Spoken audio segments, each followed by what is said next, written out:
So thank you for catching up with me tonight. It's really, really good. What a great job you did on the documentary. Very, very impressive. So great work. Um, Claudia, what was the driver then? What made you want to do this? Mainly to watch my children's lives interrupted. My daughter's exams cancelled, her prom vanished, and she had been, so excited preparing for it. My son's university life interrupted, his job gone. So just watching them, my children like that, because it didn't affect me because my business went into Zoom seamlessly. But it frustrated me to watch them. Mm-hmm. And my son, after they renewed the second 3 weeks of lockdown, he was like a caged beast in the house. Horrible. And he was saying, "Mom, I have to go." And he just got on his bike and went riding his bike for miles on end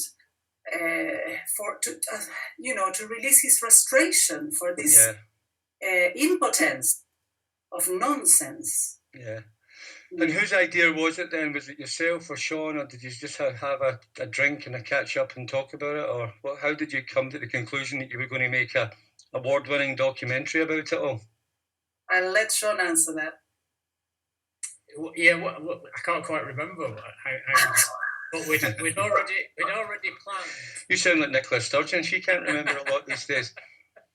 We'd already planned a trip to Sweden, or I had, to see a friend. I've got friends in Sweden. I go regularly, and we were so frustrated, as Claudia said, that we were just we couldn't believe what was happening.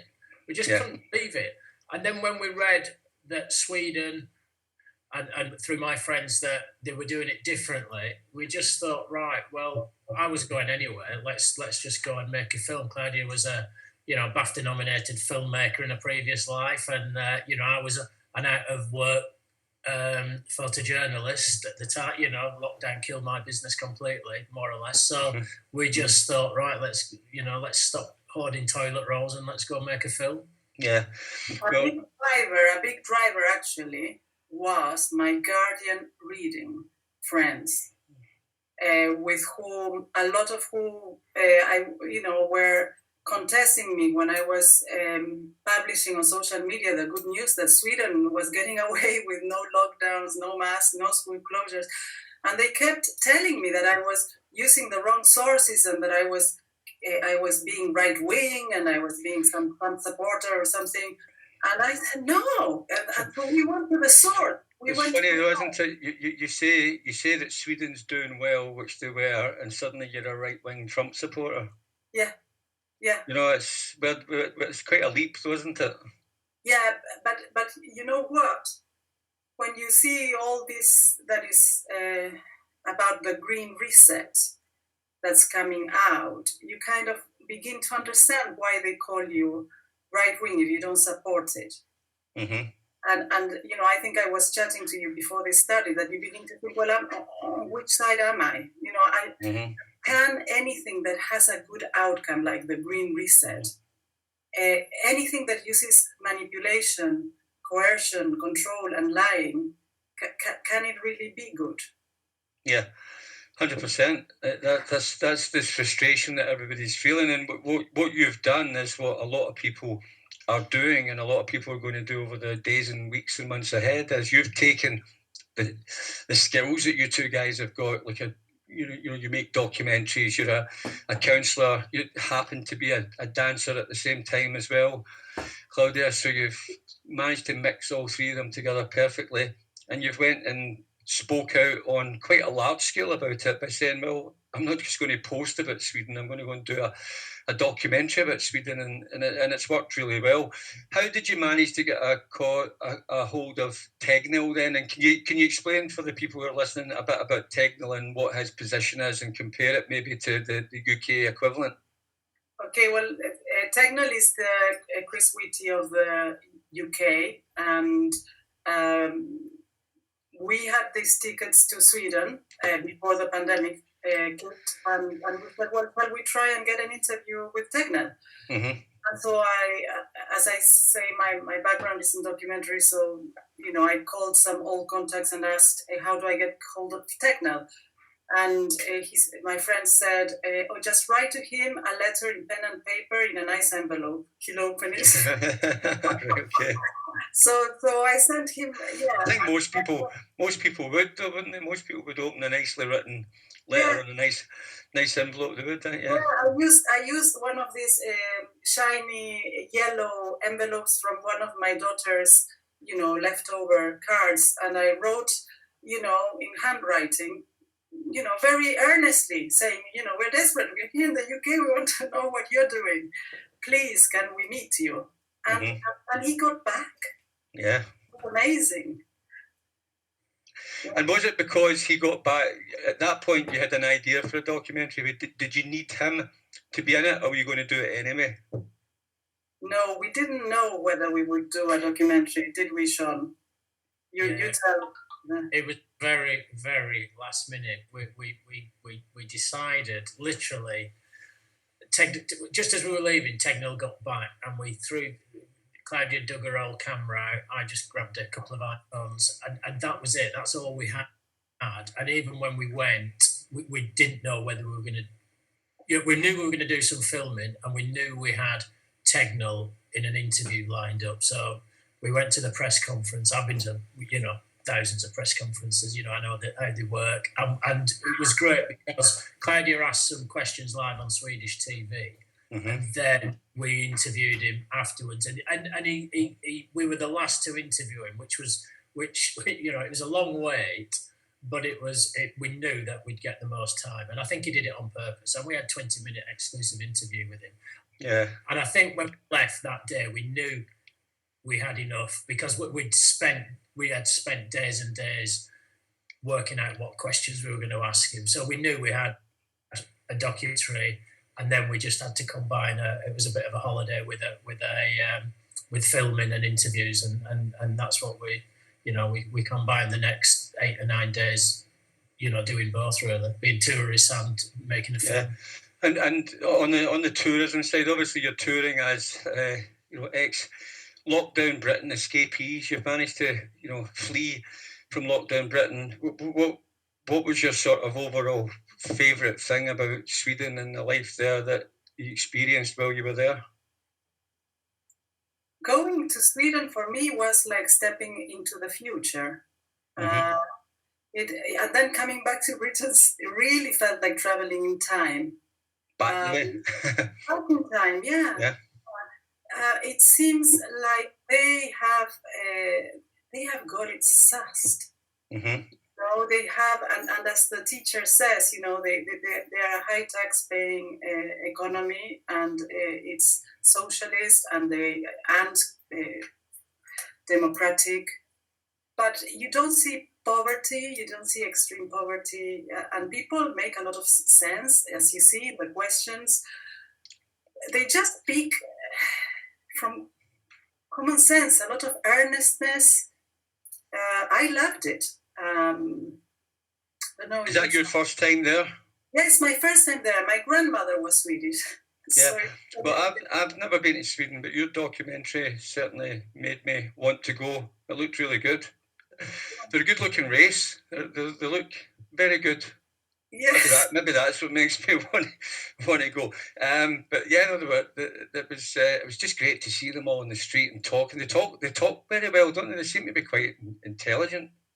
They talk sense. Yeah. And I tell you, the vox pop we did, what you get in the documentary is what we interviewed, because we were on holiday, so we didn't want to spend, the whole holiday working. So we devoted 2 or 3 days to interviewing people, and who we interviewed, everybody agreed. We did not find anybody who didn't agree. Yeah. And we didn't see the point of going to dig out dissent, because already the mainstream media is doing that. So we interviewed who we saw, and everybody saw sense in what they were doing, and not in what we are doing. And why do you think people have got it in for Sweden? Because every time you talk about Sweden or you raise Sweden, it's like, no, Sweden never worked, and Sweden are struggling now, and Sweden made a mistake. Why do you think that is? Well, I personally think that Sweden went through they escaped through the cracks, and they prove that lockdown was pointless. Mm-hmm. And the fact that they escaped through the cracks is that their government could not interfere with what the public health agency was doing. Mm-hmm. So that's why what they've done is what the science said, and not what the politicians said. And I think people are terrified that Sweden will be proven right, because then they have a lot to question themselves. Well, absolutely, that's the thing. And what is the difference? Is there a slight difference?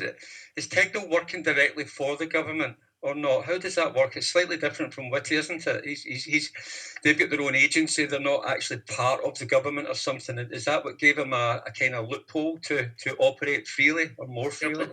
Sweden, I don't think they've been in a war for 350 years, so they never had any emergency measures. So every other European country's got emergency measures. So if there's a war, the government can take control of health. But Sweden, never having had a war for 350 years, never had that in place. So the public health body were in control, and they've done that for a reason, because they don't want politicians to get involved who can be making decisions based on popularity, getting re-elected.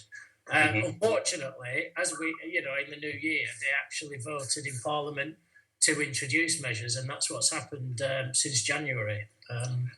But that was the reason why Tegnell and his team, he's got a huge team behind him, had so much control, really. They set the agenda, and politicians were just, frustrated, and eventually they squeezed their way in. And has he had his wings clipped then, so he's not got the same controls anymore? He's still the main guy. He's the chief epidemiologist. Is that correct? Yeah, he's still the chief epidemiologist, and he's still in control. However, speaking to friends in Sweden, and his popularity, when we were there, his popularity, I think he had 80% backing of people in Sweden, and I think that's dropped right down to 50-55%. And there's no doubt about it that he is under much more pressure since Christmas from politicians, and he's I think he's putting on a brave face, but he's under intense pressure to get through this. Yeah. And you were there for how long in total then? Was it 10 days, did you say? Yes. Yeah. And what was the overall, what would you say was the highlight of the 10 days, or what kind of shocked you, or was there anything that surprised you more than anything else during that trip? Well, the highlight was meeting Tegnell. I mean, what a honor to have met this man. Yeah, he seemed to speak very well with you. Like it was a very good interview, question and answer set, and that was just one little 20-minute set with him at the end of the day. Yeah. And he gave you more time than most of the others, because he knew that you guys were making this documentary. But he was earnest. There was no, here with the press conferences, there's so much filtering, and the journalists are chosen. He was open. Anybody was asking him questions there. That they let me. Nobody read the questions we were going to ask. Yeah. And he's just answering from his common sense, and his knowledge, and that was the highlight, I think. Yeah. Yeah, it does. He came across as a very honest man. Yeah. Yeah. Did you find that, Sean? Were you the cameraman and Claudia, was that? Yeah, he was honest, and he was very upfront, and but I think as well he's a really cool guy.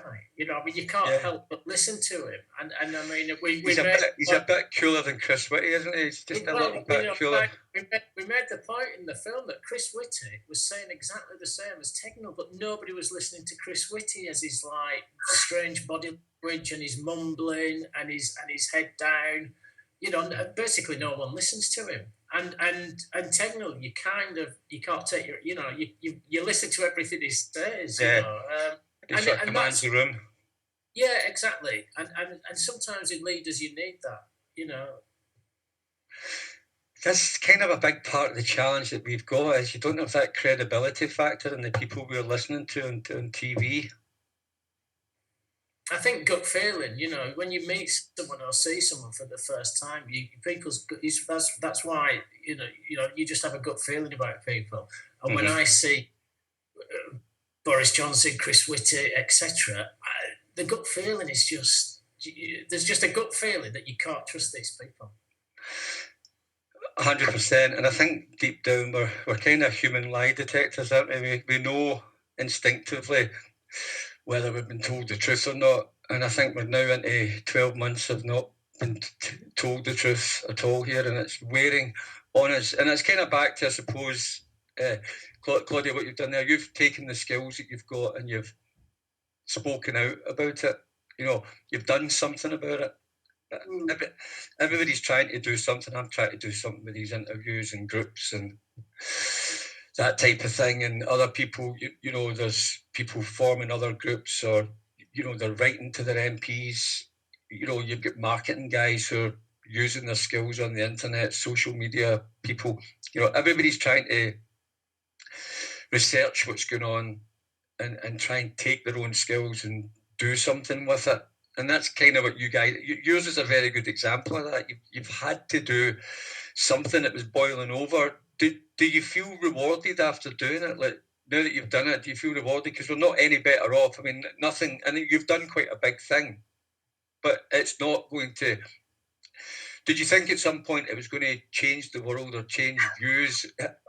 Did you think that, or did you hope that? To be honest, the only one we can change is ourselves. Yep.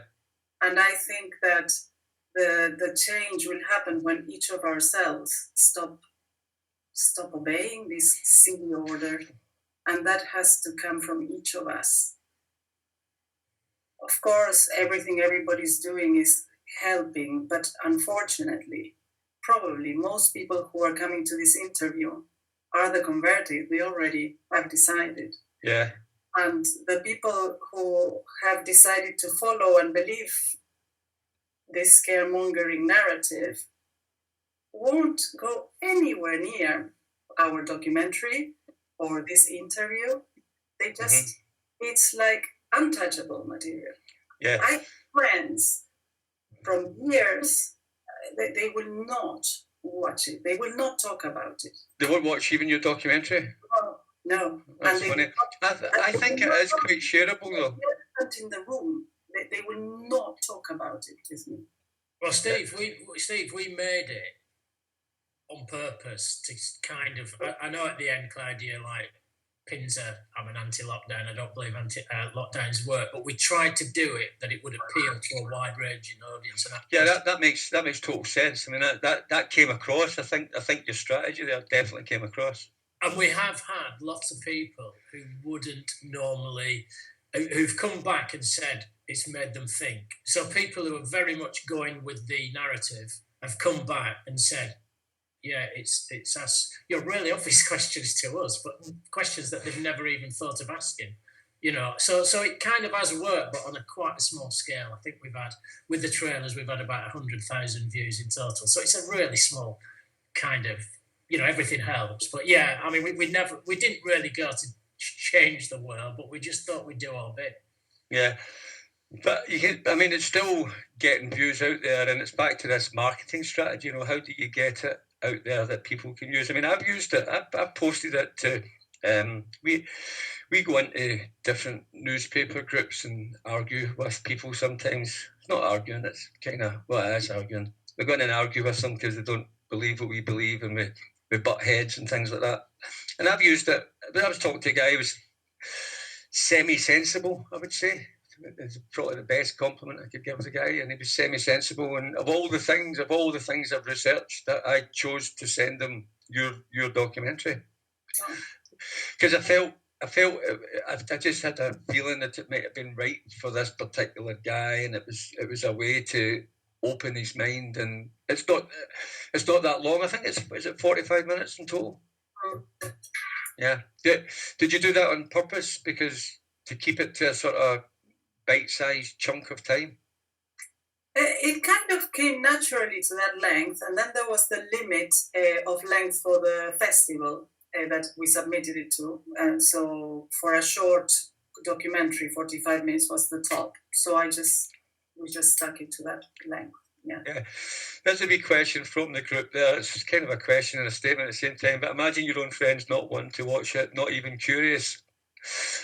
Did you expect them to want to watch it? Because obviously you're proud of it. You've created this document, and it was actually, as I said to you at the start, very, very well done. I mean, the music, I found the music was very gripping. It was like a wee Netflix documentary. I watched it with my wife. I watched it twice, actually. I've watched it twice now. I found it really, really good. But I think it just worked really well. It doesn't look in any way low budget. You know, I know it probably was low budget, but it was zero budget. Well, do another one because that's good. You know, for zero budget, it's excellent. I mean, zero budget if we don't pay ourselves for all the painful hours editing. Yeah, no, editing with the tech. And did you edit it together yourself? You pulled it together yourself? I edited it. Yeah, Sean was giving me, guidance in a way. Sean encouraged me to use all my skills because I was more of the idea that I don't want to mix the identity as a filmmaker and as a counselor because I thought that would be a bit dangerous. And Sean insisted, but why? You're a counselor, use it. And then he was saying, but you're a dancer, use the dancing. And I was embarrassed to use the dancing. Yeah, that would have been good as well because that was you. So you were dancing right at the very start before you went. That was kind of like the opening scene. And then you go there and you had a couple of wee tango dances while you were there as well. I mean, I'd imagine as a dancer that would. My son said, "Mom, if you want to be taken seriously, change that shot at the beginning." No, I liked that little scene at the beginning. I thought it was quite good. Well, the thing is, you were dancing alone with your radiator, and then you went and you danced on a rooftop with other people. It's quite a contrast, isn't it? Yeah. You know, so but how did that feel then? You know, from dancing alone to standing up there and. That was amazing. That we looked on the roof. You just could not have planned it. Yeah. You know, where we would have the riot police here if we tried to do that. Yeah. You know, helicopters, water cannons. Yes. You know. So, Claudia, back to that thing, because this is happening a lot with people, this sort of friendship disruption and problems, you said at the start you got a couple of friends who were, calling you a right winger and saying you like Trump and, your tinfoil hat. I'm sure you've been called all of those kind of things. How did it make you feel when they didn't want to watch it? Like, did you think some of them would actually proud, you're proud of your product, if you like? Did you think they would sit down with you and watch it or give you feedback? Well, I was expecting feedback, and also, even if they don't agree, it's good to debate ideas and to discuss, but nothing at all. I'm not saying some friends did it, but the ones that I was arguing with on social media about the sources that I was using being right-wing, because at the time seemingly only the right-wing media was publishing that Sweden was doing well. So I thought, well, I'll go to the source because they know I'm not right-wing, and I'll speak to the chief epidemiologist, and then they'll see that it's not right-wing, it's true. It's what's happening. And we won't talk about it. It's become like we do not talk about it. And for example, this friend who goes back many years, it was my birthday, and she says, Claudia, I'll ring you if we can have a COVID-free talk. I think we're all getting that. We become COVID wars. I just said, don't ring me, because if you can't talk about what's happening, this enormous thing that's happening in our lives, then what are we going to talk about? Brownies? Creme brulee? Yeah. Well, that's the thing. You can't. It's very tough to sit and not talk. I mean, it should be an adult conversation. It's the most important matter of the day, and it's a big part of the problem is we're not talking about it. Mm. Do you find that, Sean? I mean, what was your friends' reactions to it? Did you manage to get somebody to watch it with you or give you feedback on it? I've just had my 17-year-old daughter come in about an hour ago and said, "Dad, why are you arguing with people on Facebook about the virus? You know, embarrassing." And I'm saying, well, this is if you want to join the adult world, this is what we do. We discuss things. They're not arguments, but that's how she sees it. She's embarrassed. It's funny though, isn't it, that she's trying to suppress you? You know.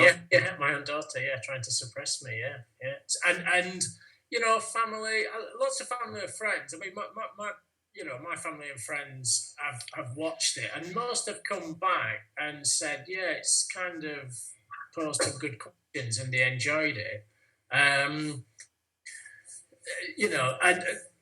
But it's interesting about this right wing, left wing thing. Claudia asked the question live on Swedish television about that. Yeah, that was a good question to ask him, actually. Yeah, I think he handled it quite well. Well, Techno said, yeah, he did. He handled it really well, like he handles all questions. And he said, well, it shouldn't be right and left wing. And when we set off, we didn't really think this is right wing or left wing, but that's what it's become like Brexit. It's almost like you're in one camp or you're in another. And if you're anti-lockdown, you must be right wing. It's bizarre. It's absolutely bizarre. David Mitchell in The Guardian, the comedian, has written a really good piece this week about politics, left wing, right wing, and coronavirus. It's worth reading. Yeah, I think I've seen that actually. Yeah, it's a challenge that we're. I can just interject here is that Contegno says this has nothing to do with right wing or left wing. That's because at the time the Swedish Public Health Agency was operating independent of government policy. Mm-hmm. So he was really following the science. But now, as of January the 8th, the government has overruled that statutory proceedings. So now they are beginning to get involved, and that's why we're hearing there's more lockdown. So now it's becoming political. Yeah. Do you think they're trying to make what was a good news story of Sweden? Do you think they're trying to turn it into don't talk about Sweden, that's not an argument anymore because they're now in lockdown and they're back to the same as everybody else? You know, they were being used as a reason to prove that our country was making mistakes, but now they've actually been they've had their wings clipped, and that it's no longer as a real good news story anymore. Do you feel that's why they did that? We don't really know what's behind all this, but if it is really the G20 virus, as it's one of the the big reset, then Sweden is part of the G20, and it is through the cracks precisely because it didn't have that possibility for the government to interfere with public health agencies. So it's almost as if they escaped through the cracks, and now they've got the government to interfere. So this documentary is the only slice of proof there is that what they were doing worked. Yeah, that's it. It's actually because nobody else is reporting on it in that way. Nobody else was telling the Sweden good news story. And have you had any problems with censorship with it because it has got a positive slant? Has it been taken down from YouTube or has it remained up?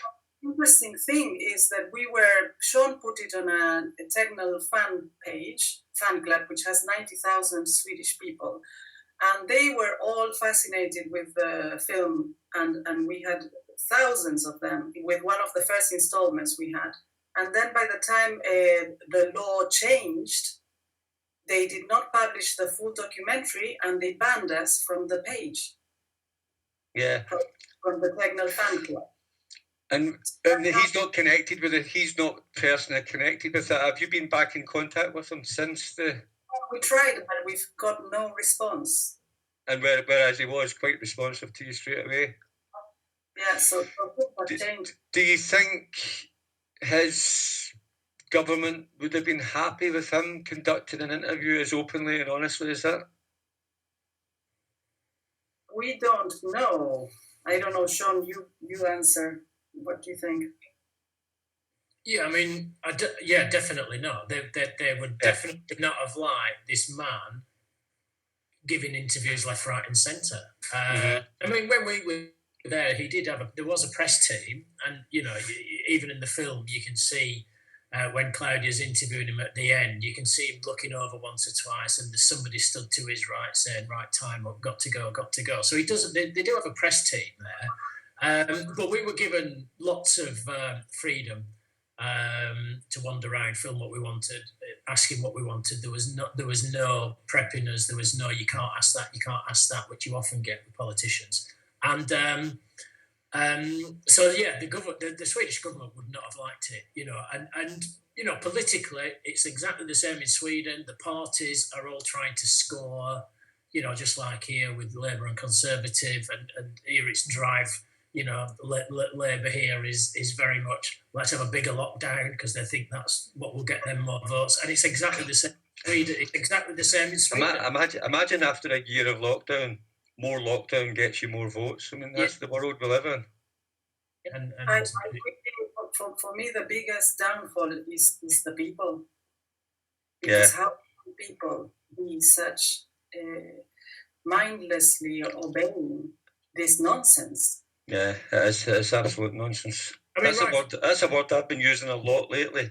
This is right, absolute nonsense. right from the very start, when the lockdown was announced, and we were, we just thought, well, hang on, you've got this virus, and you've got as Chris Whitty and Tegnell both said at the time, it affects mainly the elderly and the vulnerable. Mm-hmm. So when Sweden decided to voluntarily ask the vulnerable and the elderly that it would be best if they were careful and self isolate, but it was totally voluntary. It was up to them, and yet we locked down everyone. We just thought, why lock down the fit and healthy, particularly the young, who it's absolutely proven not to affect. So that was the main drive for us going to Sweden. That they seemed to think, right, if this was a virus that just affected children under 5, you wouldn't lock down everybody. Yeah. You'd say to the under 5s, right, stay in and let's see what happens. So for us, it just was insane. And what was it like to be sort of floating around Sweden? And you can drink in the pubs. There's no alcohol limits. You can drink inside, outside. Yeah. Complete freedom. Yeah. No restrictions at all, really. No. Yeah. What percentage of people were wearing masks? None. I think that there's a shot in the subway that one woman is wearing a mask, and that's it. Yeah, and some people in the subway in London used to wear masks anyway because it's quite smoggy down there and things like that. So, yeah, it's quite frustrating when you see it though, because people would love. I mean, a meal with your family, a glass, a bottle of wine, sitting outside, a nice spring day. We're months away from that. One of the things that came across, what do you think the Swedes think of what's happening in Britain? And I've got something to come back to on this, but what do you think the Swedes think of what's happening in Britain? Sean, you want to answer that? Well, when we were there, they were everyone we spoke to, and it's a couple of the interviews, and I mean, even the elderly woman who was the only elderly person we could find out and about. Yeah, out and about. She said it was torture. What they were doing in the UK was torture, and that's pretty much what everybody thought. Because remember, when we went to Sweden, they didn't see all the negative headlines that we were getting about Sweden. So they'd not seen them. So we went, seen all these. So every time there was a story about Sweden, like the care homes, that they admitted they got wrong, like the rest of the world, it was Sweden's. And the UK newspapers, the day Tegnell admitted he made a mistake. Now, you'd never get a politician admitting they'd made a mistake, but Tegnell admitted they made a mistake with care homes, and that accounted for something like 80% of their deaths at the time. Yeah. So if you take away those deaths, they barely had any deaths with no lockdown. So when Tegnell admitted that, the headlines in the UK was just Sweden fails. And that is the perception that people in the UK, that Sweden had failed. But he just admitted what every country pretty much in Europe had done. They'd failed care homes. And he admitted it because he wasn't a politician. The same day, a Scandinavian prime minister admitted that they panicked and locked down too much. And that story was nowhere to be seen. You had to scroll down to get that. So when we went to Sweden, they'd not seen any of the UK headlines slating Sweden and saying it was carnage, and there they were going around life as normal. Yeah. But then you have also Joel, the Swedish dumpling man, who actually believes that the whole of Europe is acting like a Soviet Union. I don't know if you recall that part. I do remember that. Yeah, I do remember that part. And then the barman who says he feels sorry for English shop owners because they're all going to go bust. So there you have the opinion of people in Sweden about what they think is happening in the UK. Yeah. I don't know. Are we going to become a communist? Are we going into communism? I don't know what's happening. What's this about Europe? And again, when you start talking like that, which is the communism is a model that these guys seem to like the idea of. It's not as if it's not in use in other countries. It's in use with China and other places. It's a very economic model as far as they're concerned. The standard of living can be kept quite low. The people can be kept at a certain level. With the Green New Deal, communism would be quite a good way to run a very green society, probably in these hardened business people's minds, and that's very much what we could be facing. Like we could not compete with China if we carried on the way we were. In terms of the hourly rates and... Like, I even saw on Newsnight, the writer of this book is Surveillance Capitalism, and she was actually saying that, as China has emerged as the top in the fourth industrial revolution, that they have managed the social media in a way that we haven't yet. And that's allowed them to come tops. And that we are, the democratic process is one step forward, 2 steps back. And I love it, because it takes longer, but we get there more solidly. But China is just rocketing away with totalitarianism. Yeah. So we compete. So this is the way maybe they're bringing us up to scratch with China. Yeah. Using the Chinese virus. Yeah.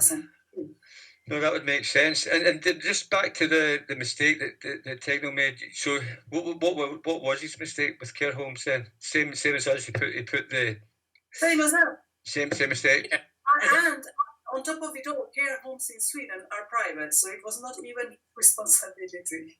Yeah. Yeah. And how many deaths had they had at the time when you guys were there? You would know that, I'm sure. I think that we went and had about 6,500 deaths. And remember that Ferguson had predicted 500,000 deaths in the UK without a lockdown, and he predicted, was it 80,000 in Sweden without a lockdown? By June. Yeah, and they'd had 6,500, of which the vast majority were care homes over the age of 85. So, and since then, even at the moment, even now that states have now got more, if they want to lock down, they can do. No state in Sweden no area has done a lockdown, but they are all bringing in it's a bit like Scotland and Wales and England all doing their own thing. So and none of them have done a full lockdown, but some of them are bringing in more restrictions about groups, from 50 down to 8 in restaurants.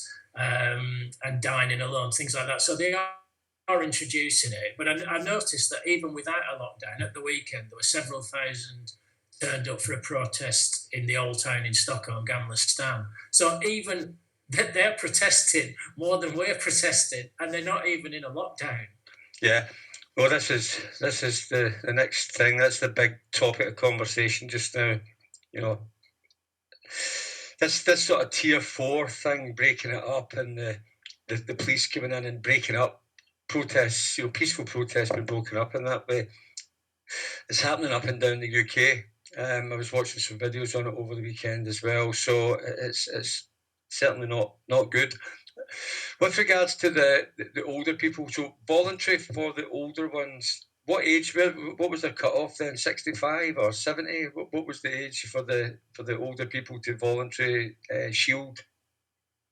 I don't think they actually came up with an age. I think they may have recommended it to the over 70s, but there was nothing. There's no rules or anything. They just said to if you're vulnerable, or that was it really. The elderly and the vulnerable. I don't think they even set an age, but they may have recommended to over 70s. I can't remember. It was all just do whatever you think is sensible.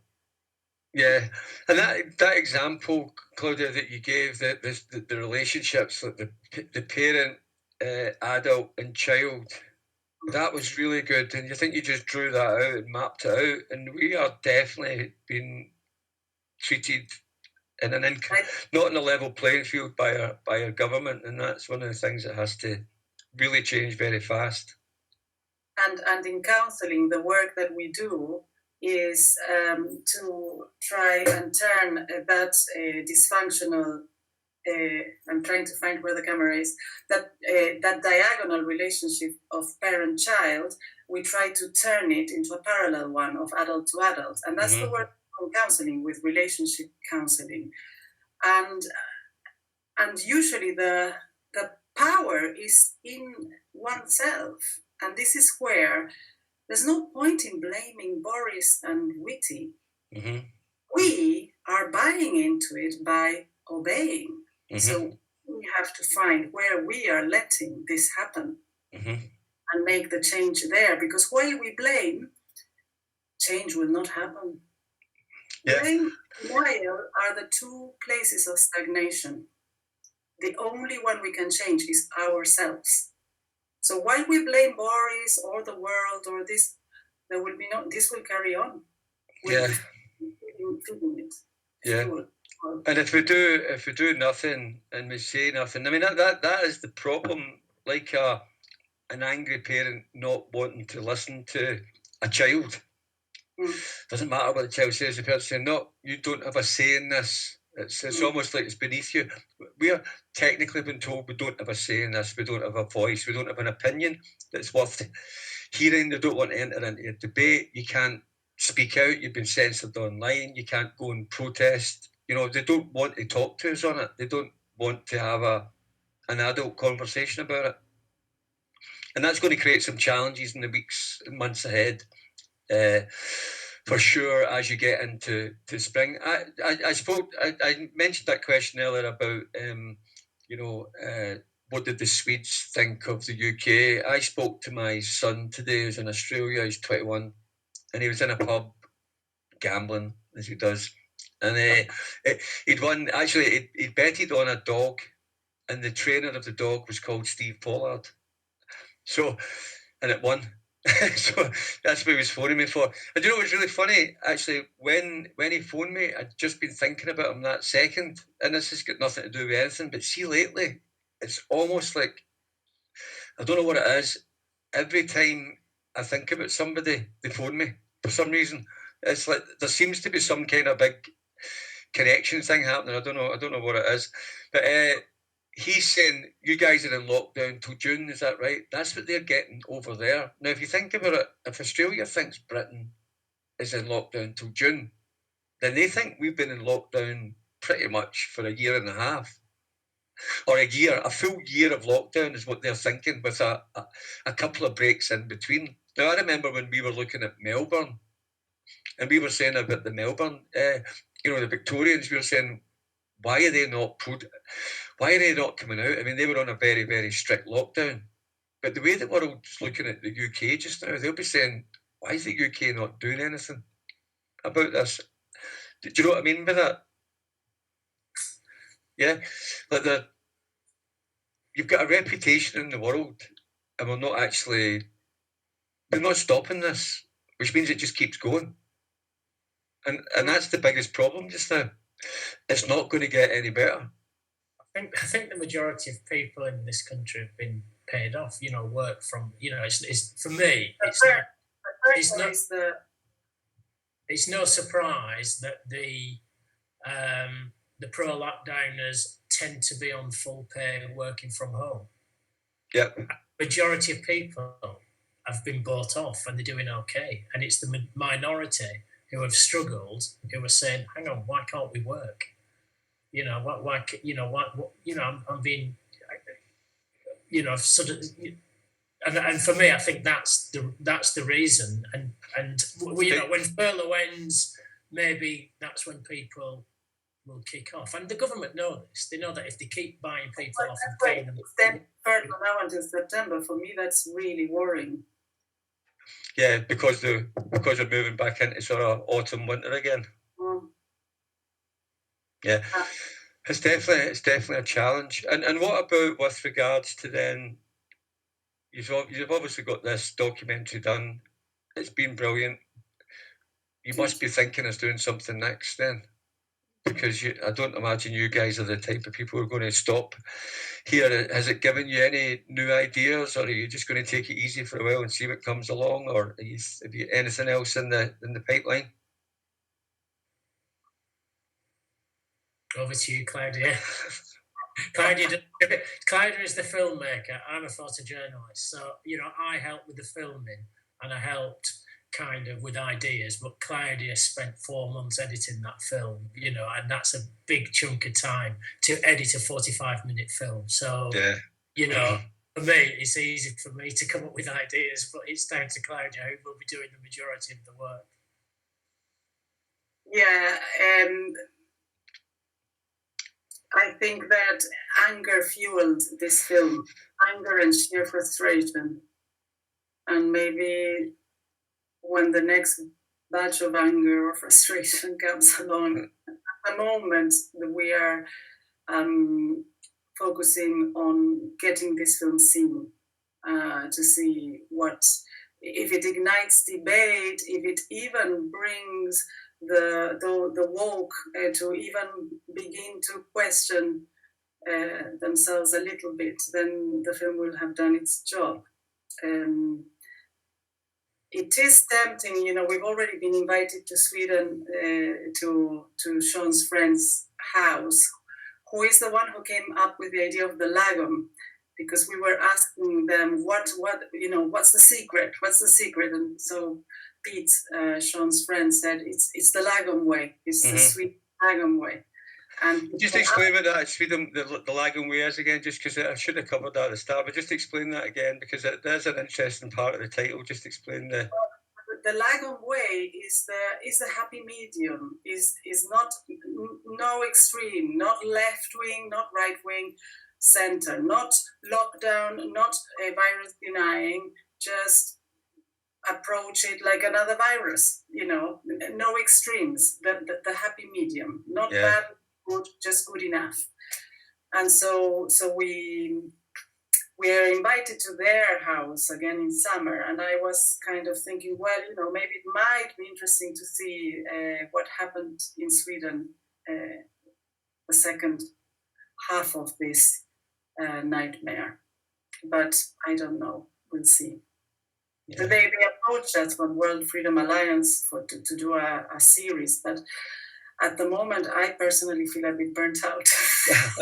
Well, listen, take a good rest. But I think, is there anything else that you want to say to wrap up? Because I don't want to keep you guys too long tonight. But is there anything else that you wanted to particularly get out? I mean, we will try and share the video out more again now that people have seen it. I'm going to re-encourage everybody to watch it. I could see a few comments there. Some people who are watching this interview haven't actually had the chance yet to watch the documentary, so they'll watch that and they've had the chance to meet you guys now. So that's good.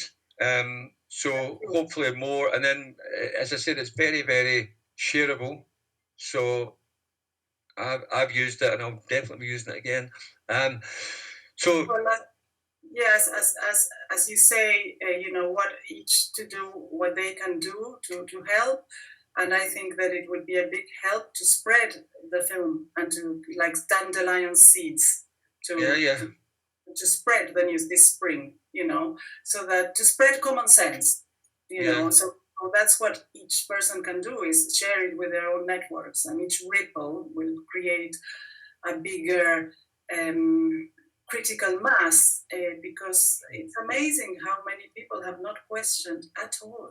And there are people who still haven't left their homes because they're scared of the virus. Yeah, no, it's a real problem. Well, listen, thank you so much for taking the time tonight. It's been an absolute pleasure chatting to you both. If you guys can hang back, as I said, I'll send out the link to the video again to a few of the groups, make sure, and the guys will, the members of the groups are very good, so they will get out there and spread it, and they'll write their little posts about it, and they'll send it in private messages and things like that, and that's quite good. A more private way to do it sometimes than a post. And it's like recommending a Netflix series or something like that, or recommending something that's on Netflix or Prime. You're recommending something to somebody, and I think that's what gets them to watch it. But I don't think anybody who watched it would be disappointed at all. It's very watchable, and congratulations again. You've done a brilliant job. So well done, and thank you for tonight. And if you guys hang back, we'll have a quick chat. But thanks to everybody who watched, and thank you to you two for taking part, and well done on creating your brilliant documentary. Thanks. Thank you. Okay, cheers guys. Bye. Yes.